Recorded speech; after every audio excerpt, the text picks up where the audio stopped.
Es un gusto estar de nuevo con ustedes, con un tema que es materia de discusión en el mundo entero, no solamente en Colombia, sino en Francia, en España, en Italia, en Estados Unidos, y es el referente a la legalización de las uniones de parejas del mismo sexo mediante el matrimonio.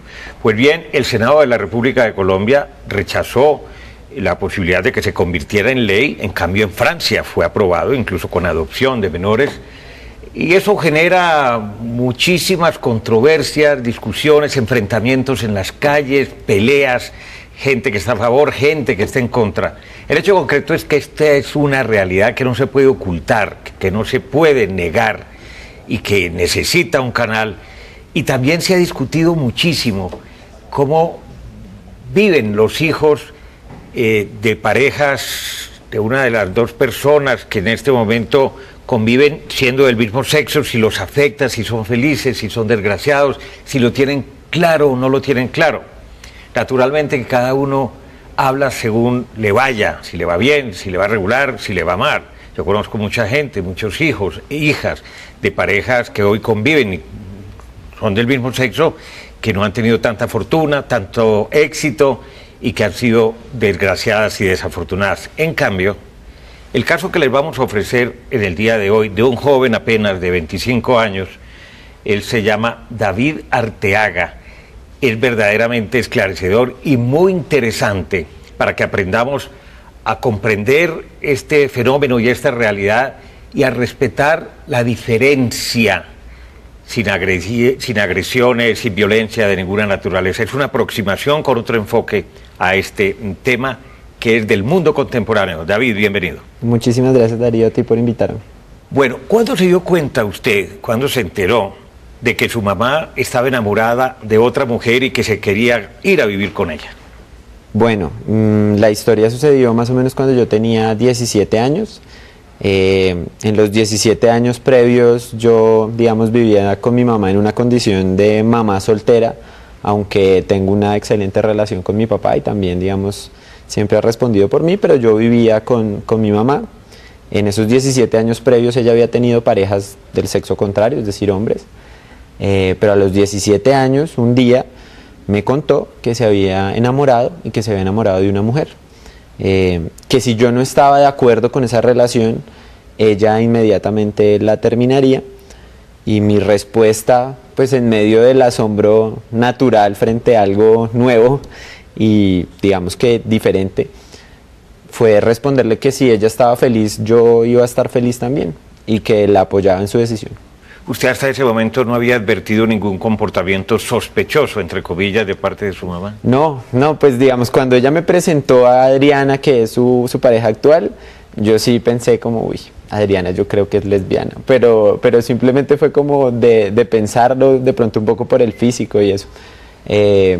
Pero no, antes no había ocurrido, simplemente cuando ya, pues, ellas empezaron como a salir mucho, entonces uno también a los 17 años pues ya empieza a sospechar, a pensarlo. ¿Alguna inquietud? Ya en ese momento dice uno, ¿qué es lo que está pasando aquí? Sí, señor, pero entonces digamos que yo empecé como a notar esos cambios, pero esperé también a que ella tomara la decisión de contarme, digamos, no quise abordarlo yo, sino que ella lo hiciera, y lo hizo con mucha dignidad y con mucha altura, y además teniendo en cuenta su punto de vista. Ese impacto interior, independientemente de esa respuesta madura y seria que usted le dio a su mamá, por dentro usted, me imagino que se pasó unas noches bastante complicadas. Sí, digamos que las primeras noches fue como de asimilar la noticia, de pensarlo. Sin embargo, también tengo que ser claro en el hecho de que mi educación siempre fue muy, digamos, liberal, por decirlo de algún modo.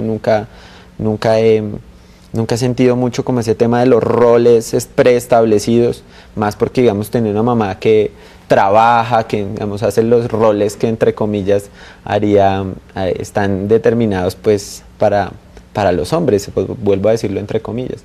Entonces, digamos, sí fue al principio un poco como de, uy, es extraño, es rarito, y acostumbrarme a verla con otra mujer, quizás durante el primer año, le pongo yo, fue complicado. Pero ya del año para allá, la aceptación, digamos, que se dio a Adriana dentro de mi familia fue muy normal y se dio de una manera muy tranquila. ¿Qué opinaron los amigos? ¿Usted sintió algún rechazo, alguna reacción de esos más amigos suyos que se daban cuenta de que su mamá realmente ya estaba saliendo con otra mujer? Digamos que al principio yo no lo compartí con todo el mundo, al principio yo le conté a mi círculo pues, de amigos más cercanos, el más íntimo exactamente. Ellos son un poquito menores que yo, entonces para ellos también la noticia fue un poco como chocante. Y bueno, ¿y usted qué piensa? Dos mujeres, eso no está raro. Pero lo mismo, digamos, pasó un proceso similar. Al darse cuenta ellos también de que realmente la relación se estableció de manera formal y que no era, digamos, un capricho y que la relación realmente era seria, pues la aceptación de Adriana se fue dando tanto en mi familia como en mi círculo de amigos de una manera, vuelvo y lo repito, casi que natural. Su comportamiento en esas primeras de cambio, en las primeras semanas, en los primeros meses, ese primer año tan difícil, ¿cambió? ¿Usted se volvió más introvertido, por así decirlo? No, yo creo que en mi personalidad no cambió nada, digamos, obviamente cambia en relación al cómo uno se comunica con la otra persona y creo que pasa independientemente del género de la otra persona, simplemente quienes tengan mamás solteras me entenderán que cuando ellas llegan, sea con un novio, una novia, sin importar el tema, uno como que no sabe bien cómo comunicar, cómo hablar en relación a la otra persona, está uno como a la expectativa. Entonces obviamente ese primer año en términos de comunicación con mi mamá pues fue complejo, pero finalmente cuando decidimos hablar del tema de una manera pues esa primera aceptación y después hablar del tema de la convivencia y de ellas irse, de que ellas querer irse a vivir solas y yo también, digamos, dentro de mi proyecto de vida quería independizarme, entonces... Ya estaba en sus planes, de todas maneras, independizarse. Sí, yo siempre, digamos, lo había tenido claro que cuando cumpliera mis 18 años yo quería vivir solo, entonces pues como que se dieron las dos situaciones y lo hablamos con total franqueza, carta sobre la mesa. Y usted ya empezó a ver a su mamá con Adriana, su compañera, con toda naturalidad, almuerzan juntos, se ven juntos, hacen paseos juntos. Sí, digamos, el tema del funcionamiento es como cualquier otra familia, digamos, nosotros nos vemos, yo intento ir casi que todos los domingos al apartamento de ellas. Además, es la familia. Claro, además cocinan muy rico, entonces siempre voy allá que me den almuercito y paseamos, estamos en los cumpleaños, mis cumpleaños también los celebramos con ellas, cada familia. Su papá, cuando se enteró, me imagino que usted le contó, ¿entendió el tema? Para mi papá fue un poco más complicado, obviamente. Claro, explicable. Pues obviamente partiendo del punto de vista que él había tenido una relación con ella y pues ahí hay unos vínculos sentimentales, hay un hijo. Exactamente, entonces ahí el tema pues ya se complejiza un poco más. Para él al principio fue duro, pero después de un tiempo también digamos que con el establecimiento, vuelvo y digo, de la formalidad en la relación, lo aceptó y hoy es el día que mi papá se habla normalmente con Adriana, la pareja de mi mamá. ¿Habla con su mamá? ¿Hablaba en algún momento a partir de qué punto ella sintió atracción por una mujer? Pues eso sucedió, digamos, lo hemos tocado y eso sucedió en los últimos años ahí de mi adolescencia, por ahí cuando yo tenía ya 16, 17 años, que ella empezó como a sentir ese gusto, pero ella también estaba en un proceso de aceptación de su propia sexualidad. Porque no lo sabía. Claro, exactamente, ella antes había tenido parejas hombres, entonces ella estaba en su propio proceso de aceptarse a sí misma, de mirar pues si realmente le gustaban los hombres o le gustaban las mujeres, entonces en esa época para ella pues también fue un poco complicado el tema de discutirlo, pues porque como uno va a discutir algo que aún no ha completamente interiorizado. Pero finalmente pues yo creo que, y fue algo que ella también me dijo, pues el amor viene a veces en unos empaques extraños y a ella le tocó en un empaque de mujer, entonces... ¿Adriana había tenido alguna pareja hombre o siempre había tenido una condición lesbiana? No, ella sí, digamos, desde el principio había tenido parejas femeninas. ¿Usted las ve felices? Ellas se manifiestan como una pareja, como todas las parejas. Hay parejas felices, hay parejas desgraciadas o menos felices. Mucho. De hecho, es impresionante ver cómo ha habido un crecimiento, digamos, desde que ellas dos se conocieron para la vida de ambas, en términos de condiciones económicas, materiales, pero también espirituales, afectivas. pues yo las veo muy contentas y muy llenas de amor. Han viajado mucho, les gusta mucho el tema de salir, de viajar, de conocer, y yo las veo muy contentas. Creo que los últimos 8 años de vida de mi mamá han sido los más felices que yo le haya visto. Qué maravilla.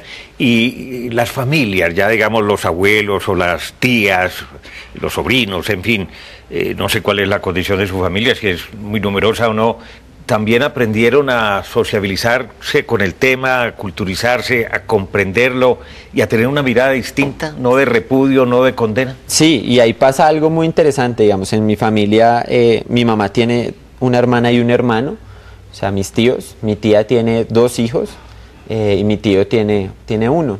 Y aparte en la familia de Adriana también, ella es tía, entonces hay como una gran cantidad de sobrinos que son chiquitos, que son niños. Y la inclusión de ellos, digamos, dentro de los paseos, la familia, tal, ha sido muy interesante poder ver eso, ¿no? Como, pero ustedes 2, ¿qué son? No, somos novias. Ay, ¿por qué son novias? Pero vea, Darío, que es una cosa muy interesante. Los niños lo entienden de una manera mucho más fácil. Más natural. Sí, para ellos es, digamos, pero son mujer y hombre. Ah, bueno, no, listo, no importa, hija, y ríen, y lo hacen, digamos, de una manera sin tanto prejuicio, sin tanto tabú, sin tantas, digamos, sin tantas falsas ideas que de pronto se tienen en términos de que las personas que son gays, que son lesbianas o que tienen una orientación sexual diversa son depravados, son monstruos, ¿no? Los niños lo ven con una total normalidad, con una total naturalidad, y así se ha manejado dentro de la familia. Creo que ha servido mucho para la familia en términos de mejorar la comunicación. A partir de eso hablamos más de las cosas que ocurren de una manera mucho más tranquila y franca, y también para aprender, porque obviamente todos los que hemos estado alrededor del tema hemos aprendido mucho. Yo soy heterosexual y como heterosexual también tenía algunos prejuicios y algunos, digamos, ¿cómo decirlo? Sí, como prejuicios en relación a la comunidad LGBTI que he visto y he vivido ya a partir de lo que ha pasado con mi mamá y de la inclusión, digamos, de personas LGBTI en nuestro entorno, que son prejuicios, simplemente mitos que hay que derrumbar. Y que se están derrumbando, por supuesto, en el mundo entero. Ya regresamos. Hay muchas otras cosas muy interesantes que conversar con David Arteaga, un joven de 25 años. Cuando tenía 17, su mamá le dijo: mi hijo, estoy enamorada de otra mujer.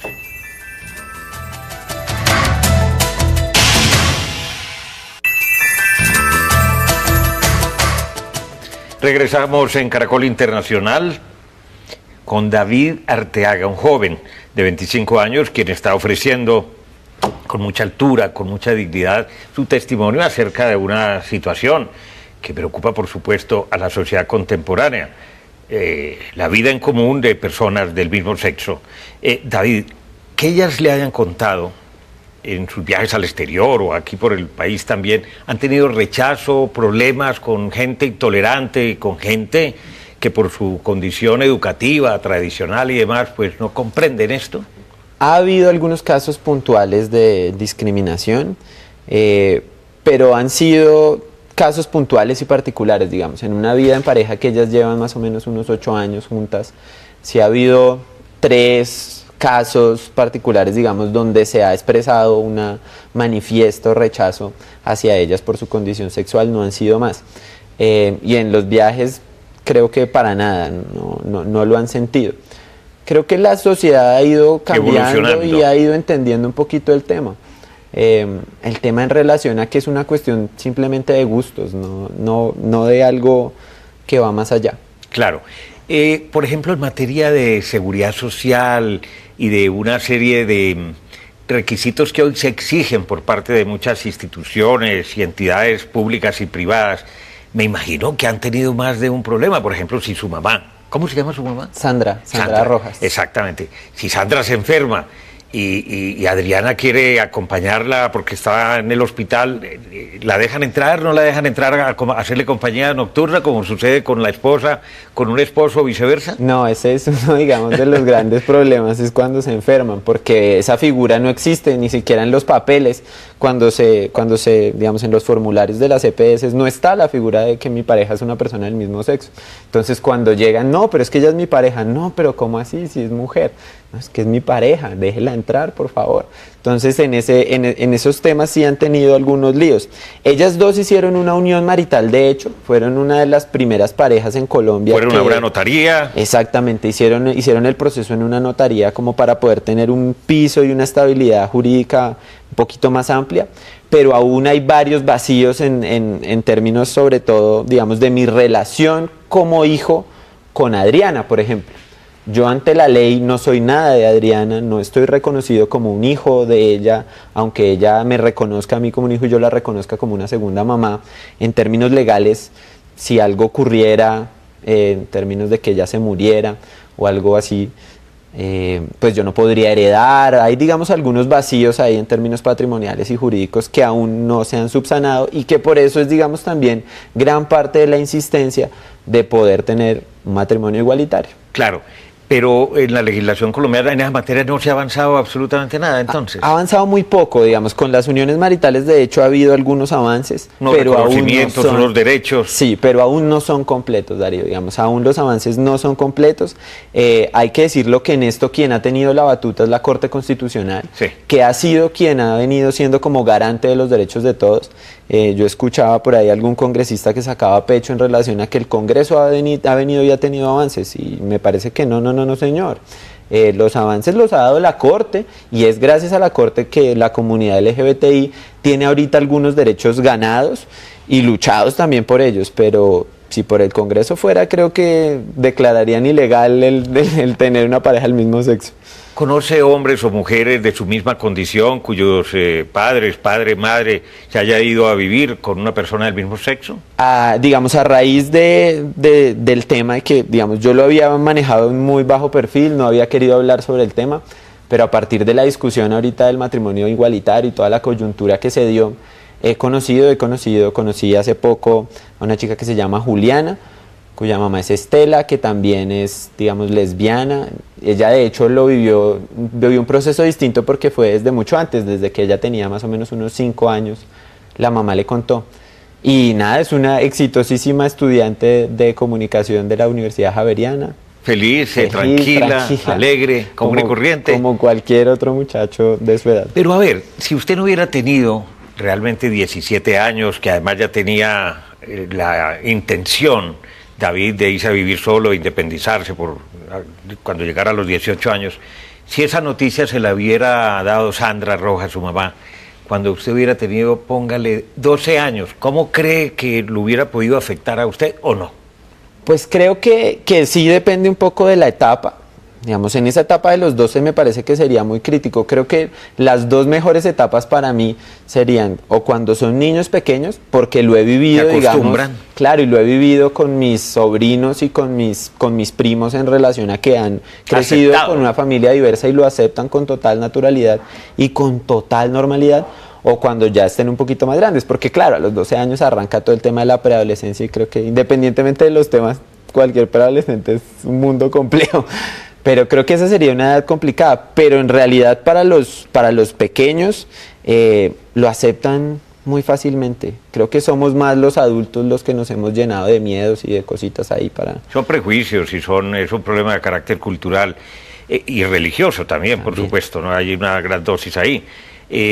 Por ejemplo, David, realmente cuando en su caso se enfrenta a esta situación, pues ya estaba más grandecito, como dijimos, pero usted mencionaba que los preadolescentes, 12, 13 años, no solamente es este tema el que están enfrentando, y no que se están enfrentando a su propia sexualidad, el descubrimiento de su sexualidad y a muchos otros temas, la droga, las pandillas, etcétera, ¿no? Era más difícil, podría ser más difícil. Sí, claro que yo, digamos, tengo que decirlo, yo trabajo con el sector educativo en Bogotá y trabajo con población joven, y para mí es sorprendente cómo las nuevas generaciones, sobre todo a este tema, digamos, al tema de la mirada de la sexualidad y de la diversidad sexual en particular, son muy abiertos y lo reciben, digamos, con una madurez que quizás hasta mi propia generación no tenía. Yo me acuerdo que cuando yo era más pequeño y cuando yo estaba en el colegio, pues era una ofensa y decirle a alguien marica o algo así.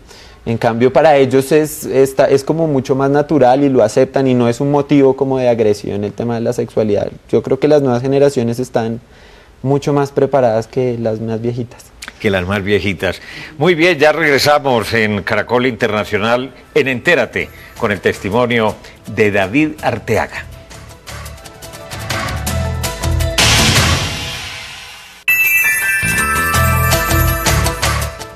Regresamos en Caracol Internacional con David Arteaga.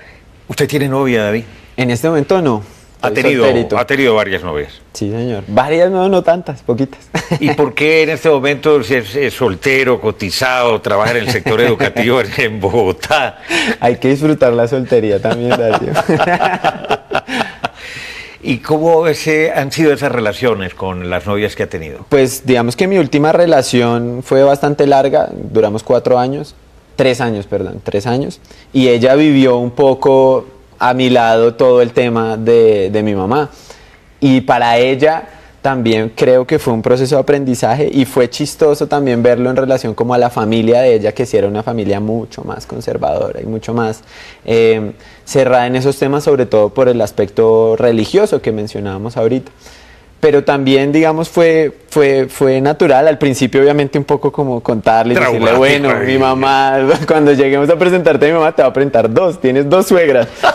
Entonces eso, a ella le daba risa que a falta de una tenía 2 suegras. Pero no, también lo ha tomado bien. Y, digamos, con las parejas y las personas con las que estoy yo saliendo o empiezo a salir o algo, intento abordar el tema de entrada. Sí, para que no haya sorpresas, no hayan sorpresas. Esa es mi realidad. Mira, mi mamá está comprometida con otra mujer, también tengo aparte de mi familia tradicional con mi papá, y ese soy yo. Si me aceptan con todo el paquete. Y bueno, ¿y usted cómo le dice a Adriana, la pareja de su mamá? Ella también es mi segunda mamá. Yo molesto que tengo 3 mamás, a falta de una tengo 3, porque es mi mamá biológica Sandra, mi segunda mamá que es Adriana, y Marta, que es la esposa de mi papá, que es la mamá de mi hermano, también ha sido como una mamá para mí. Entonces tengo 3 mamás. ¿Y su hermano también este tema ya lo ha digerido? Mi hermano es todavía digamos, más chiquito. El tema es más chiquito, sí, todavía no lo hemos hablado abiertamente con él, todavía no. Vamos a esperar que esté un poquito más grande. En ese orden de ideas, ¿qué papel deben asumir los educadores frente a este tema que cada vez seguramente va a ser más natural y más corriente? Yo creo que se tiene que asumir con altura, es decir... Y con la verdad. Exacto, de manera franca y con argumentos reales y, digamos, con unos argumentos en relación a la responsabilidad que existe en la sexualidad, al margen de los gustos, porque muchas veces estos temas sexuales se vuelven un tabú. Entonces preferimos no tocarlos, preferimos dejarlo de lado, que ellos aprendan solos, y ahí es donde empezamos a cometer errores, y por eso tenemos, digamos, unos altísimos índices de embarazos en adolescentes, porque no tocamos los temas desde el principio con total franqueza. La sexualidad de todos, digamos, todos disfrutamos de la sexualidad. Así el senador Gerlain diga que el sexo recreativo es solo para los gays y las lesbianas, yo creería que no, que es para todos. Y debemos asumirlo como tal, con total franqueza, como parte de nuestra naturalidad y del hecho de ser humanos. Ese tema de la sexualidad entre la juventud, usted trabaja pues en el sector educativo, ¿está maltratado? ¿Hay mucha ignorancia todavía? ¿Mucho mito alrededor de eso? ¿Usted cómo lo aprecia con la gente con la que trabaja? Yo creo que todavía hay mucho mito y hay mucho miedo. Mucho miedo. Se trata el tema con miedo y con temor. Ahí todavía tenemos que romper un poquito esa barrera y ese tabú del pensar que los pelados adolescentes no tienen sexo y que van a llegar vírgenes al matrimonio. No, la sociedad actual es distinta, ellos tienen sexo y tienen sexo desde edades tempranas, desde los 13, 14 años empiezan con su vida sexual. Entonces es mirar un poquito y asumir la realidad. Bueno, esto es lo que tenemos, vamos a mirar cómo lo enfocamos con total franqueza, pero démosles las herramientas también para que ellos puedan asumir sus responsabilidades en el tema, porque entre más mito haya, pues vamos a terminar teniendo resultados peores. Es mirar la realidad y darles herramientas. Y afrontarla. Sí, ahora, por lo que usted ha visto, conoce, en fin, me imagino que el número de chicos y chicas que apenas están descubriendo su sexualidad, el número de homosexuales y de lesbianas podría estar en aumento, o era que antes no se sabía. Yo creería que es más lo segundo. No es que el número esté en aumento, sino que antes realmente todos en el closet, entonces digamos el tema no se asumía de una manera abierta y se ponían barreras en relación a asumir el tema sexual y de asumir su posición diversa frente a los heterosexuales. Entonces, no creo que sea que el número esté aumentando y haya una explosión, sino que ahora ya se dio de una manera más franca, más abierta. Exactamente, se habla más del tema. Sí, señor. Bueno, ¿usted le dice madrastra a Adriana o nunca? Porque cuando uno tiene madrastra a veces pelea con ella porque tiene diferencias o la madrastra tiene celos de... No le digo madrastra porque no me gusta el término, me suena como a las malas de los cuentos, que era la madrastra mala. No, le digo mamá dos, le digo a veces, mamá dos. Mamá dos. Adriana. ¿Y es igualmente cariñoso con ella? Sí, a las dos, digamos, las amo profundamente. Mi relación con Adriana realmente es muy buena. Nos hemos entendido mucho tanto en la parte afectiva como en la parte intelectual, entonces creo que nos nutrimos mutuamente y tenemos una relación de afecto, de cariño, de respeto, que es realmente lo que compone a la familia. Esas son las cosas que componen a la familia: el cariño, el respeto, el preocuparse por el otro, no simplemente la sexualidad. O sea, la sexualidad ahí no tiene por qué ser el ítem número uno para calificar a una familia. ¿Qué le pide usted a una sociedad como la colombiana, tantas sociedades de América Latina que estamos en la misma fenomenología, en la misma discusión, en el mismo trámite jurídico, frente a eso que hoy es un imposible legal, entre comillas? Pues yo creería que igual la Corte ha abierto un poco el tema en relación a que sí se puedan unir. Vamos a ver qué pasa a partir del 20 de junio, porque yo creo que ahí dependeremos un poco de las decisiones particulares de los notarios que decidan acceder. ¿Va a haber una posición común? El ha anunciado el superintendente de Notaría y Registro de Colombia, también el ministro del Interior, en el sentido de que se ha nombrado una comisión para que, a la luz de la sentencia de la Corte Constitucional de Colombia, se tracen unas directrices y unas líneas comunes de obligatorio cumplimiento y acatamiento por parte de los notarios. No sabemos todavía en qué sentido. Sí, y ahí, digamos, también habría que mirar ellos cómo lo hacen, pero también pedirle un poco a la sociedad en términos generales que se quite un poquito el miedo y que se quite un poquito esos prejuicios. Que se puede ser feliz. Sí, no, los homosexuales no son ni enfermos, ni desgraciados, ni nada de esas ideas que nos han metido un poco en la cabeza, ¿no? Hay parejas muy felices, como habrá otras infelices, como los hay en el mundo de los heterosexuales. Por supuesto. Digamos, hay gente que la pasa bien, que la pasa regular y que la pasa mal. Somos humanos y por tener unos gustos distintos, no es que seamos muy distintos. Es la condición humana. David, muchas gracias por su testimonio. A ti, Darío, muchísimas gracias por la entrevista. Con todo gusto. Recuerden que ustedes pueden seguirnos en Twitter a través de nuestra cuenta @enteratecaracol y también puede escribirnos a través del correo electrónico enterate@caracoltv.com.co. Visite nuestra página web www.noticiascaracol.com/entérate. Allí podrá participar en nuestros foros y acceder a todos nuestros capítulos completos. Los espero como siempre la próxima semana.